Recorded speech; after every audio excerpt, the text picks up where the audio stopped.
오늘 하나님의 말씀은 열왕기상 19장 9절에서 14절 말씀입니다. 제가 봉독해 드리겠습니다.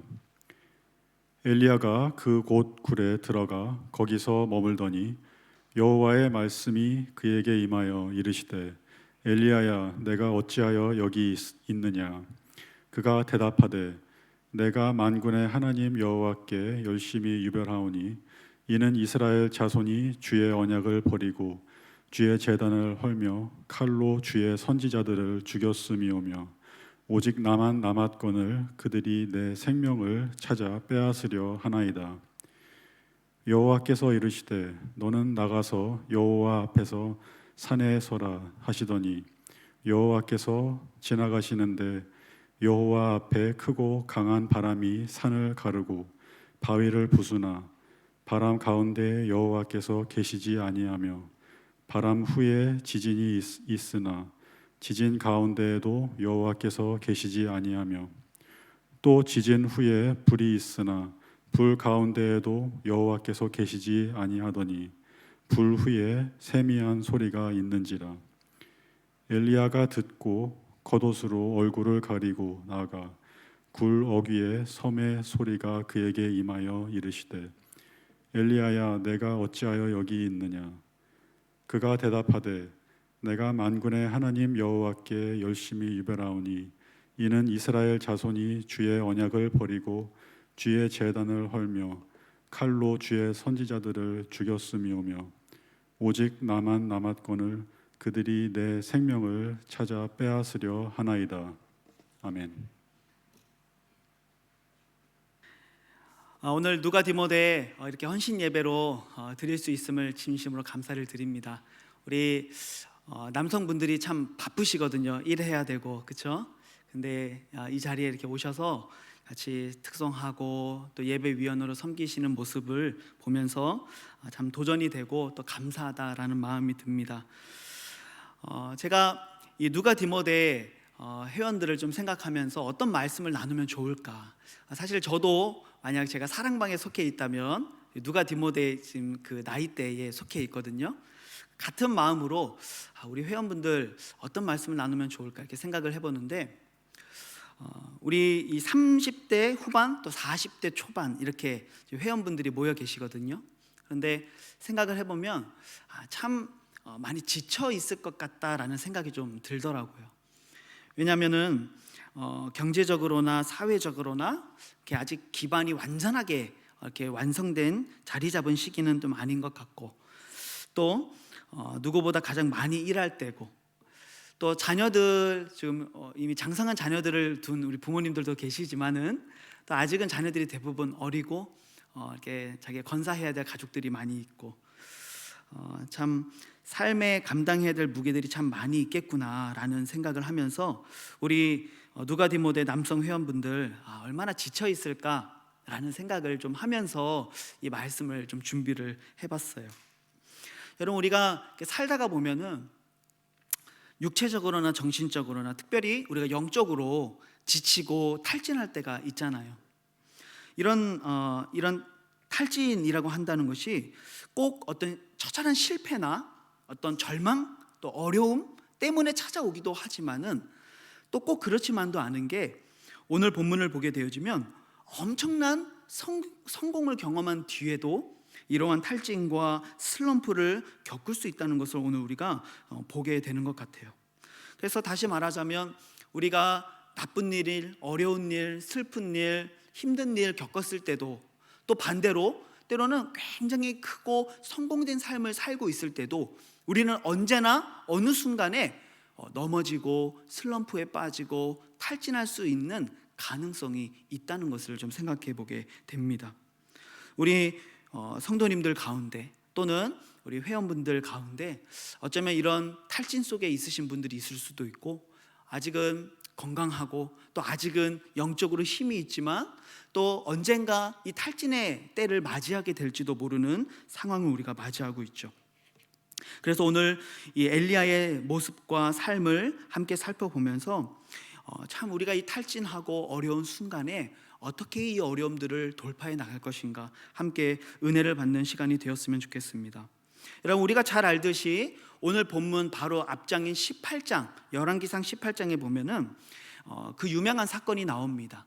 엘리야 선지자가 바알과 아세라의 선지자들과 혼자서 대결을 하는 장면을 우리가 보게 되죠. 우리가 이미 결과를 잘 알고 있어요. 이 450명의 바알 선지자들과 대결해서 누가 승리합니까? 엘리야가 승리를 하죠. 그런데 사실 엘리야가 승리를 거두기는 했지만 이때의 엘리야가 사실 얼마나 암담한 상황이었는지, 얼마나 좌절될 만한 상황이었는지 우리가 알 수가 없어요. 18장 21절 22절 말씀을 보면 그때의 상황에 대해 이렇게 얘기합니다. 엘리야가 모든 백성에게 가까이 나아가 이르되 너희가 어느 때까지 둘 사이에서 머뭇머뭇하려느냐? 여호와가 만일 하나님이면 그를 따르고 바알이 만일 하나님이면 그를 따를지니라 하니 백성이 말 한마디도 대답하지 아니하는지라. 엘리야가 백성에게 이르되 여호와의 선지자는 나만 홀로 남았으나 바알의 선지자는 450명이로다. 어떤 상황이에요? 선지자로서는 자기 혼자만 남아있는 상황이에요. 또 백성들은 어때요? 너 하나님을 선택할래? 바알을 선택할래? 묻는데 어때요? 아무도 대답하지 않는 거예요. 머뭇거리고 있는 상황이에요. 얼마나 외롭겠어요. 얼마나 암담한 상황이겠어요. 마치 내가 계란으로 바위를 치는 것과 같은 거대한 벽을 만난 것 같은 그런 현실을 엘리야가 마주한 거죠. 근데 참 놀랍게도 엘리야는 여기서 절망하거나 낭망하지 않아요. 오히려 도리어 이 전투를 선포하죠. 그리고 홀로 이 싸움에서 엄청난 영적인 승리를 거두게 되는 이야기를 우리가 잘 알고 있어요. 너무 놀랍죠. 그런데 참 아이러니한 것은 이 놀라운 승리 다음에 벌어지는 일이에요. 이 엄청난 승리를 거두자마자 그 당시 아합의 왕비였던 이세벨이 엘리야를 협박을 하게 됩니다. 19장 2절 말씀해 보니까 이렇게 말씀합니다. 이세벨이 사신을 엘리야에게 보내어 이르되 내가 내일 이맘때에는 반드시 내 생명을 저 사람들 중 한 사람의 생명과 같게 하리라. 그렇게 하지 아니하면 신들이 내게 벌 위에 벌을 내림이 마땅하니라 라고 말합니다. 협박하고 있어요. 근데 사실 우리가 생각을 해보면 이세벨이 지금 엘리야가 어디 있는지도 알고 사신을 보냈다는 것은 엘리야가 어디 있는지 아는 거잖아요. 그렇죠? 근데 정말로 이세벨이 엘리야를 죽이려고 했다면 오늘 본문에 나오는 사신을 보낼 것이 아니라 누구를 보내야 돼요? 군대를 보내거나 자객을 보내야 되는 게 맞죠. 이 사신이라고 하는 단어가 영어 성경에서는 메신저라고 되어 있거든요. 그러니까 그냥 소식을 전하는 사람 또는 정치인들 중에 한 사람, 신하 중에 한 사람이라고 보면 되는 거예요. 근데 이세벨은요, 군대나 자객을 보내지 않았어요. 그냥 사신을 보내서 뭘 한 거예요? 협박만 한 거예요. 아마도 어쩌면 이세벨은 엘리야를 죽이고 싶었지만 그렇게 할 수 없었기 때문에 단지 협박에만 그쳤을 수가 있어요. 왜 그러냐면 지금 엘리야가 어떤 상황이에요? 엄청난 영적인 승리를 거둔 뒤에요. 그러니까 백성들의 아주 열렬한 지지와 존경을 받고 있는 존재라는 거죠. 이 18장 36절에 보면은 엘리야가 이렇게 기도를 합니다. 뭐라고 기도를 하냐면 아브라함과 이삭과 이스라엘의 하나님 여호와여, 주께서 이스라엘 중에서 하나님이신 것과 내가 주의 종인 것과 내가 주의 말씀대로 이 모든 일을 행하는 것을 오늘 이스라엘이 알게 해 주십시오라고 기도해요. 그리고 이 엘리야가 기도하고 하나님 앞에 간절하게 부르짖자 하늘에서 여호와의 불이 나타나서 모든 그 안에 있었던 것들을 다 번제물, 나무, 돌, 흙 그리고 그 도랑에 부었던 모든 물을 다 불이 태우고, 그렇죠? 그로 말미암아 승리를 거두게 되잖아요. 그러니까 결국 이 사건을 통해 뭐가 드러난 거예요? 하나님이 하나님이신 것을, 유일한 하나님이신 것을, 그리고 거기다가 엘리야가 어떤 사람이라는 게 증명된 거예요. 하나님의 종인 것을. 그리고 엘리야가 지금 하고 있는 이 모든 일들이 바로 하나님이 말씀하시고 명령하신 일이라는 사실이 드러나게 된 거죠. 그래서 이 일 때문에 이 18장 39절에 보면 백성들이 어떻게 반응하는가 보니까요, 모든 백성이 보고 엎드려 말하되 여호와 그는 하나님이시로다. 여호와 그는 하나님이시로다. 이렇게 외칩니다. 그러니까 이런 상황에서 엘리야를 죽인다고 하는 것이 여러분 얼마나 아합이나 이세벨에게는 정치적인 위협이 될 수 있는지 알 수가 없는 거죠. 이해가 되시죠? 그러니까 이게 이제 신약에 비슷한 사건이 나오는데 예수님께서 이 대제사장들에게 질문을 하세요. 세례 요한의 그 세례가 하늘로부터 온 것이냐 아니면은 사람으로부터 난 것이냐 이렇게 묻거든요. 그때 이제 이 마가복음 11장 30절 말씀부터 32절 말씀을 보면 그렇게 말씀합니다. 요한의 세례가 하늘로부터냐 사람으로부터냐 내게 대답하라. 그들이 서로 의논하여 이르되 만일 하늘로부터라 하면 어찌하여 그를 믿지 아니하였느냐 할 것이니 그러면 사람으로부터라 할까 하였으나 모든 사람이 요한을 참 선지자로 여김으로 그들이 백성을 두려워하는지라. 그러니까 지금 무슨 말을 하고 있는 거냐면 대제사장들이요 요한의 세례가 사람으로 났다라고 말하고 싶은 거예요. 왜? 자기네들이 믿지 않았으니까, 그 세례를 받지 않았으니까. 근데 사람으로 났다라고 말하면 어떤 일이 일어날 것을 두려워하고 있는 거예요? 사람들이 이 세례 요한을 참 선지자로 여기고 있기 때문에 그를 해코지하거나 그의 세례가 사람으로부터 난 것이다라고 말하면 백성들이 막 들고 일어나고 엄청난 정치적인 위협을 받게 될 것을 두려워했기 때문에 그냥 아무 말 못했던 거죠. 그러니까 지금 그런 상황인 거예요. 이세벨이요 이 엘리야를 정말 죽이고 싶은데 이 정치적인 위협이 있기 때문에 죽일 수는 없고, 그러니까 뭐 하고 있는 거예요? 협박하고 있는 거예요. 사신을 보내가지고. 여러분 생각해 보세요. 지금 이 바알 선지자 450명 앞에서도 하나도 작아지지 아니하고 담대하게 그 영적 승리를 이뤄냈던 엘리야인데요, 참 아이러니하게도 그 아무것도 아닌 협박, 군대가 온 것도 아니고 자객이 온 것도 아닌데 그냥 그 협박 앞에서 이 엘리야가 완전히 무너지는 모습을 보여주고 있는 거예요. 여러분, 저는 이 모습을 보면서 그런 생각을 해보게 돼요. 우리가 엘리야처럼 어떤 영적인 승리 가운데 있을 수도 있고요, 경제적으로나 사회적으로나 가정적으로나 어떤 인간관계 면에서나 우리가 어떤 성공대로를 달리고 있을 수 있거든요. 근데요, 우리가 영적인 슬럼프에 빠지고 탈진하고 지치고 넘어지는 순간은 아무것도 아닌 이 협박 한마디, 아주 작게 보이는 듯한 그 말 한마디로 인해서 우리의 삶 전체가 무너져 내릴 수도 있다는 것을 말씀을 통해 보게 되는 것이죠. 그러니까 우리가 늘 선줄로 생각하지 말아야 된다는 거예요. 항상 깨어 기도하고 넘어질까 조심하는 자가 되어야 한다는 것을 생각해 보게 되는 것이죠. 엘리야가 이렇게 넘어지고 난 다음에 그가 보이는 반응들이 참 안타까워요. 엘리야가 이 넘어지고 난 다음에 어떤 반응들을 보이는가 보니까요, 그가 선택한 첫 번째 방법은요, 광야로 도망가는 거였어요. 본문 3절부터 4절 말씀을 보니까요, 그가 이 형편을 보고 일어나 자기의 생명을 위해 도망하여 유다에 속한 브엘세바에 이르러 자기의 사환을 그곳에 머물게 하고 자기 자신은 광야로 들어가 하룻길쯤 가서 한 로뎀나무 아래에 앉아서 자기가 죽기를 원하여 이르되 여호와여 넉넉하오니 지금 내 생명을 거두시옵소서. 나는 내 조상들보다 낫지 못합니다. 이렇게 얘기하죠. 그러니까 이 낙심하고 탈진한 엘리야가 선택한 방법이 뭐예요? 사람들을 피해서 도망가 버린 거예요. 광야는 외롭고 쓸쓸한 곳이죠. 아마도 엘리야는 아무하고도 마주치고 싶지 않았던 것 같아요. 누구 얼굴 보는 것도 귀찮은 것 같았어요. 누구랑 말도 하고 싶지 않은 것 같아요. 누가 말 걸까 봐 그냥 멀리 도망가 버린 것 같은 느낌이죠.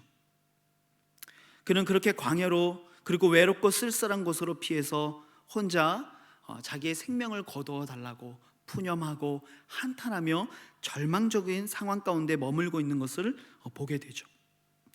그런데 생각해 보면 광야라고 하는 지역은 어디예요? 좀 멀리 떨어져 있고 외롭고 쓸쓸한 곳이기는 하지만 그래도 오픈된 공간이잖아요, 그렇죠? 내가 가면 갈 수는 있어요. 누군가 찾아가면 찾아갈 수는 있어요. 그런데요, 이어지는 또 말씀들을 보게 되어지면요, 이 엘리야는요, 거기에서 천사가 전해준 떡과 물을 먹고 힘을 얻더니 어떻게 하는가? 이제는 더 깊은 굴 속으로 들어가 버리는 거예요. 8절과 9절 말씀해 보니까 이에 일어나 먹고 마시고 그 음식물의 힘을 의지하여 어떻게 하나님 앞으로 나아가야 되잖아요. 근데 어디로 가요? 40주 40야를 가서 하나님의 산 호렙에 이르니라. 엘리야가 그곳 굴에 들어가 거기서 머물더니 여호와의 말씀이 그에게 임하여 이르시되 엘리야야 내가 어찌하여 여기 있느냐, 이렇게 말씀하시죠. 그러니까 이제는 광야를 떠나 어디로 들어가요? 더 깊은 굴 속으로 들어가 버렸어요. 여기는 광야보다 더 어둡고 더 고립된 곳이죠. 적어도 광야는 오픈된 공간이라고 말할 수 있지만 굴은 그 사람이 나오기 전까지는 아무도 다가갈 수 없고 대화를 나눌 수도 없는 완전히 영적으로 떨어져 있는 그런 상태에 엘리야가 들어가게 된 것이죠. 여러분, 많은 사람들이 탈진하고 무너지고 감정이 상하고 힘들 때 하는 행동들이 무엇인가? 도피하는 거예요. 피해버리는 거예요. 사람들로부터, 그리고 하나님으로부터 멀리 도망가 버리는 거예요. 아무도 보고 싶지 않고요, 말하고 싶지 않고요, 그냥 이 고독과 외로움을 괜히 더 깊게 묵상하고 이 고독을 씹으면서 내가 인생의 모든 짐을 홀로 지고 있는 것처럼 그런 아픔을 더 깊이 경험하고 싶어 하는 것, 이것이 어떻게 보면 이 타락한 인간의 마음인 것 같아요. 여러분, 이 엘리야가 굴 속에 숨어가지고 하나님 앞에 어떤 말을 하는가 보니까요, 10절 말씀에 이렇게 얘기합니다. 그가 대답하되 내가 만군의 하나님 여호와께 열심히 유별하오니 이는 이스라엘 자손이 주의 언약을 버리고 주의 제단을 헐며 칼로 주의 선지자들을 죽였음이오며 오직 나만 남았거늘 그들이 내 생명을 찾아 빼앗으려 합니다.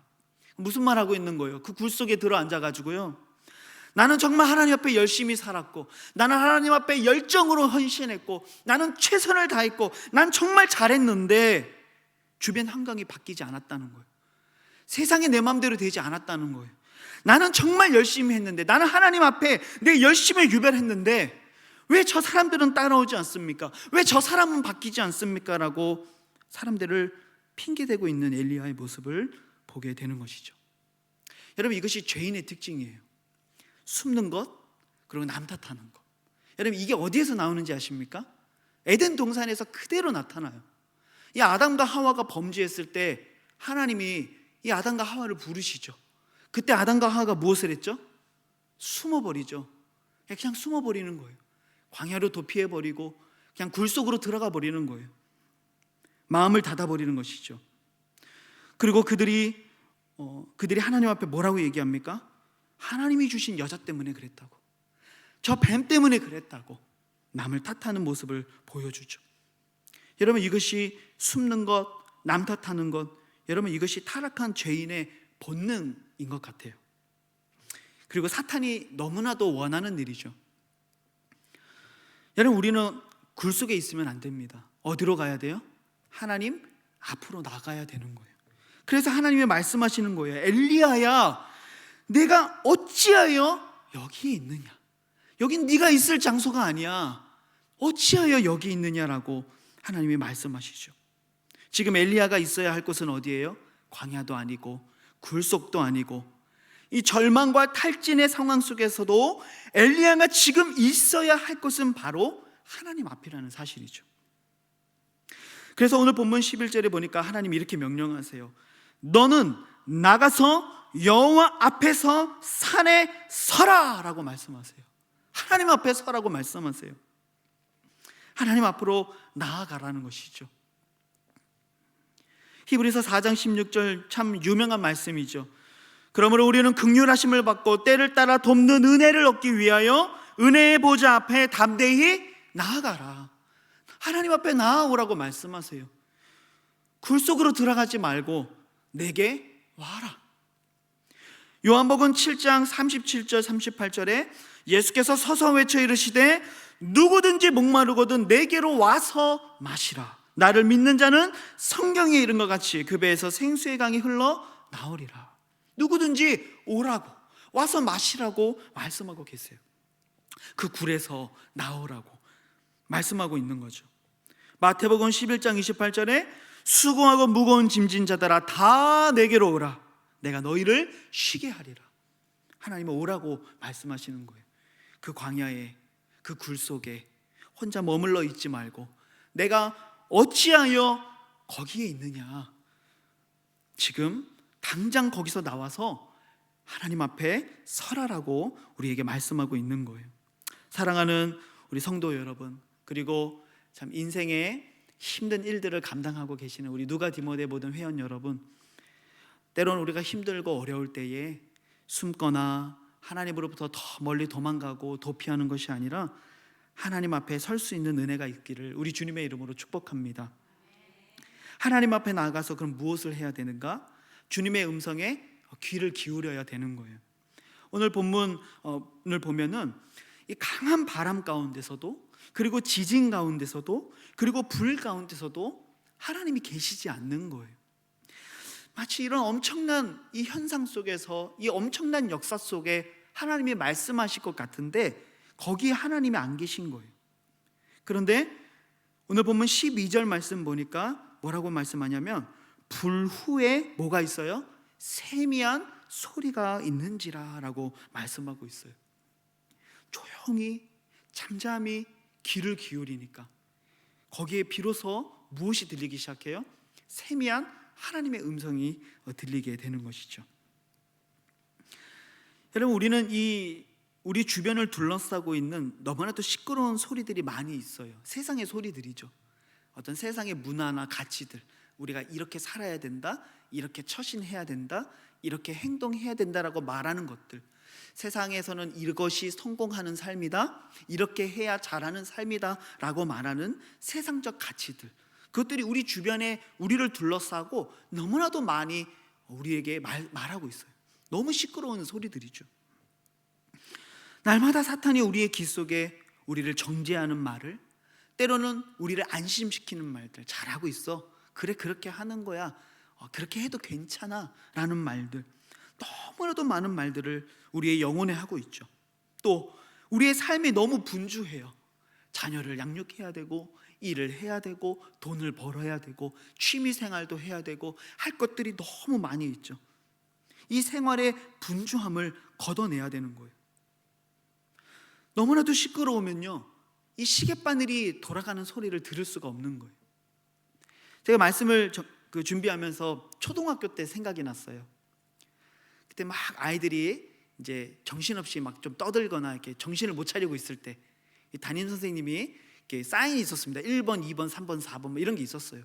그러니까 1번 딱 하면은 그 자리에서 이렇게 다 멈춰야 돼요. 하고 있던 행동을 모두 멈추고 그대로 얼음, 숨소리도 내면 안 되고 그 시계 소리가 들려야 돼요. 근데 그 시계바늘이 째깍째깍 그 초침이 움직이는 소리가 들리려면 어떻게 해야 돼요? 우리 숨소리도 잠시는 멈춰야 돼요. 이렇게. 그렇죠? 그래야 아마 그 짝깍 짝깍 하는 소리가 들리잖아요. 여러분, 우리의 영혼이 잠시 그 숨을 고르고 평온하고 잠잠히 정말 조용히 그 귀를 쫑긋 기울이지 아니하면 이 세미한 하나님의 음성을 들을 수가 없다는 거죠. 근데 안타까운 건 많은 그리스도인들이 일주일에 한 번 기도의 시간을 갖는 것, 일주일에 한 번 성경 앞에 앉는 것, 일주일에 한 번 큐티의 시간을 갖는 것조차 버거워한다는 거예요. 제가 제자훈련을 지금 계속 하고 있잖아요. 제자훈련 여기 수료하신 분들도 계시는데요, 이 제자훈련 하면서 우리 훈련생들이 제일 힘들어하는 게 뭔지 아세요? 묵상 보고서 쓰는 거. 그게 제일 힘들어해요. 무조건 써야 되거든요. 근데 그게 힘들어요. 그 힘든 이유가 뭐예요? 그 한 번 큐티 하는 것조차 너무 버거운 거예요. 힘든 거예요.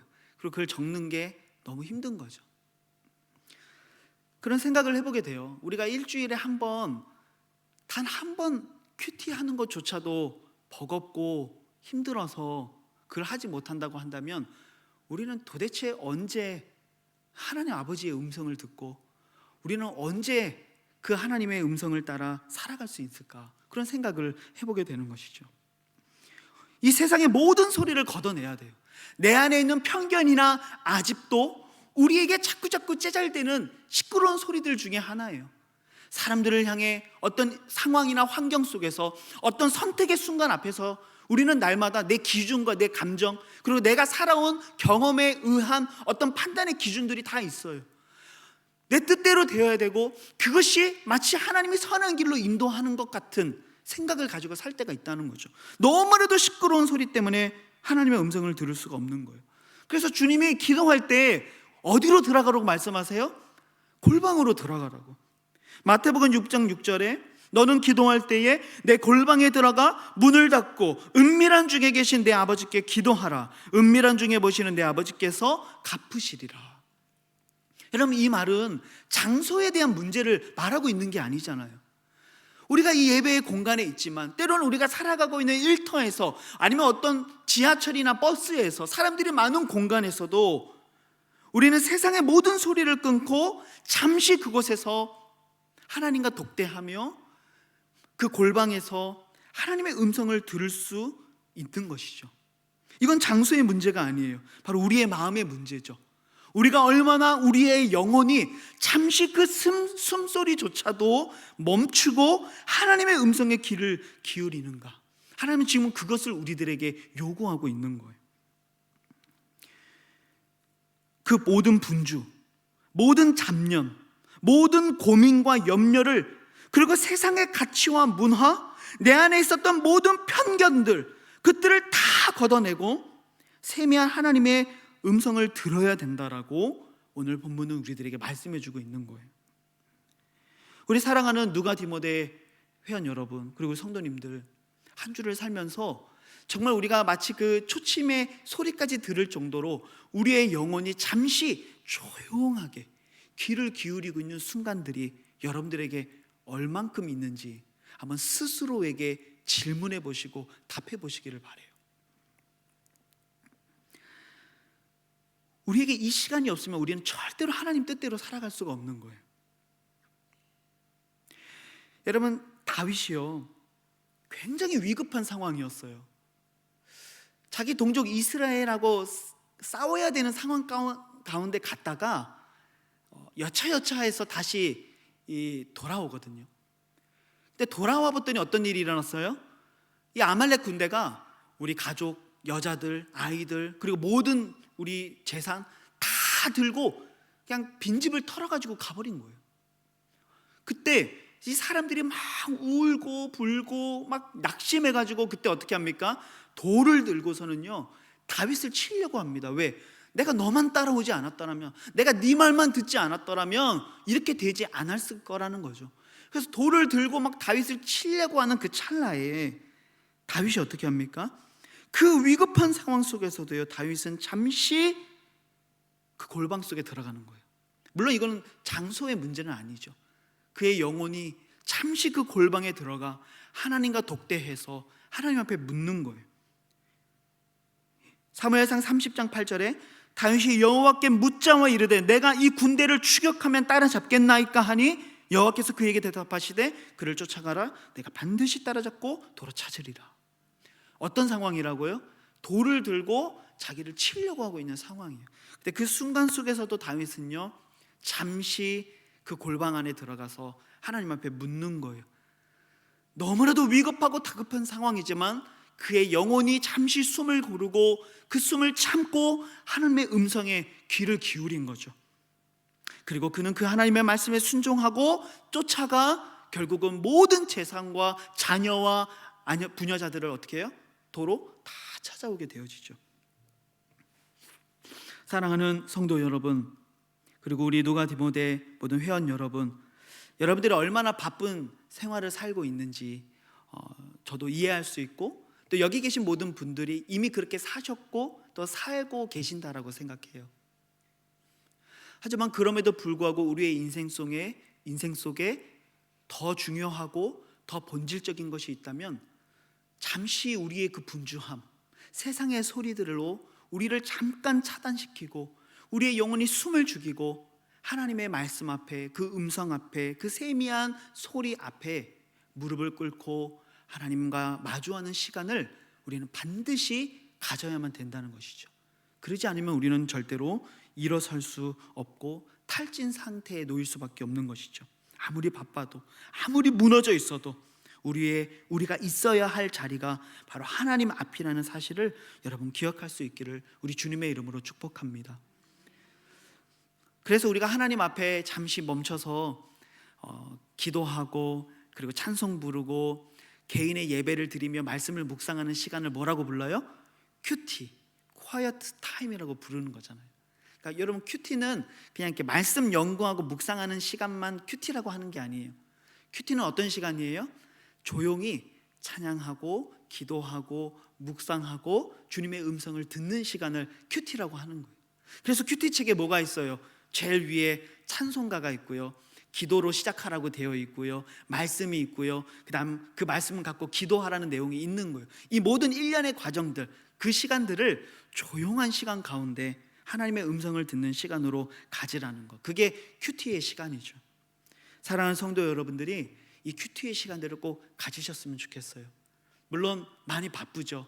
하지만 일주일에 우리가 한 3번, 정말 적어도 아무리 못해도 단 한 번이라도 잠시 그 인생의 바쁜 시간들을 멈추고 하나님 말씀 앞에 서는 연습, 내 영혼이 숨을 죽이고 그 음성에 귀를 기울일 수 있는 연습들이 바로 여러분들의 삶 가운데 있기를 소망합니다. 이 훈련이 우리의 영혼에 잘 이루어질 수만 있다면 우리가 엘리야처럼 때로는 탈진하고 넘어지고 쓰러지고 아파하는 순간을 맞이할 때라도 우리는 다시 일어설 수 있는 힘을 얻을 수 있는 것이죠. 근데 이걸 훈련받지 못한 사람은요, 이 어둠 속에 들어갔을 때, 굴 속에 들어갔을 때 그냥 좌절하고 낭망하고 넘어져 버리고 마는 것이죠. 사랑하는 성도 여러분, 지금 당장 그 광야로부터, 그 굴로부터 나가서 여호와 앞에 서시기를 우리 주님의 이름으로 축복합니다. 그리고 그 주님의 음성에 귀를 기울이시고 순종할 수 있기를 소망합니다. 여러분들이 바쁘게 살아가고 있는 그 이유들이 뭐예요? 내가 사랑하는 가족들 잘 먹이고 입히고 잘 양육시키고 가정을 잘 세우기 위해서 열심히 일하고 있잖아요. 근데 우리 가정을 가장 좋은 길로 이끄는 길이 뭐예요? 돈 버는 일이 아니라 하나님의 음성에 귀를 기울이는 일이라는 것, 여러분 그것을 꼭 기억하시기를 우리 주님의 이름으로 축복합니다. 우리가 같이 말씀을 생각하며 한번 기도했으면 좋겠습니다.